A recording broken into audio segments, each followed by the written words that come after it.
Marami pa rin daw pulis ang walang baril. Kaya naman sa public bidding ng PNP kamakailan, target na raw na armasan ang lahat ng pulis. Balitang hatid ni Cedric Castillo. Kung meron mang lugar na marahil pinaka-iiwas-iwasan ang mga masasamang loob, ano pa nga ba kundi ang headquarters ng Philippine National Police, ang Camp Crame sa Quezon City. Kahit saan ka lumingon, nagkalat ang asul na uniforme. Pero sa loob halimbawa ng Public Information Office ng Crame, dahil administratibo ang trabaho ng mga pulis, hindi raw lahat kailangang armado ng baril.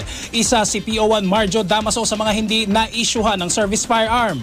Bago pa lang, hindi pa naman natin inaasahan na magkakaroon kagad. Kasi tinitrain pa tayong mabuti bago bigyan ng issued firearms. Siyempre pag pulis kasi dapat may baril, di ba? Inaasahan po natin yan na magkakaroon. Bilang tulong na rin sa ating organisasyon, yung iba po bumibili na rin ng sarili nila. Pero para kay PO1 Damaso, hindi masusukat sa kung armado man o hindi ang pagtugon niya sa tungkulin. Depende naman yan sa tao. Either wala kang baril or meron, pwede mo rin, magagampanan mo pa rin yung trabaho ng isang pulis.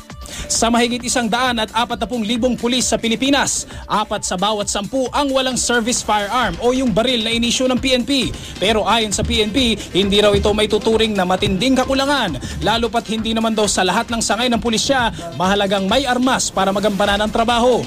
Meron po tayong mga pulis na nasa aspeto po ng health o medical, di ba? Medical services. Meron po kaming mga pulis na nagko-concentrate naman po sa mga laboratory services. Meron po kami naka-expose sa communication, sa engineering. Technically, wala namang shortage. Sa kasalukuyan, 2 bilyong pisong budget ang nakalaan sa Capability and Enhancement Program ng PNP. Kalimitan daw ginagamit ang pondo sa pagpapagawa ng mga police station o di kaya pagbili ng communication equipment at patrol cars. Pero ngayon, itotoka muna raw ang pondo para ang mga tauhan ng PNP 100% armado lahat. Nagdaos ng public bidding ang PNP para sa halos 60,000 units ng short firearm. Sa 6 daw na nagbid, napunta ang pagsusupply ng baril sa lowest bidder na halos 1 bilyong piso. Pumapatak na 16,000 pesos kada isa ang halaga ng bibilhing baril ng PNP. Maganda din yun kasi kasi hindi lahat ng oras na nasa opisina tayo. So pag nasa labas tayo, pulis pa rin tayo. Mas mahalaga nga po na may baril po yung bawat pulis.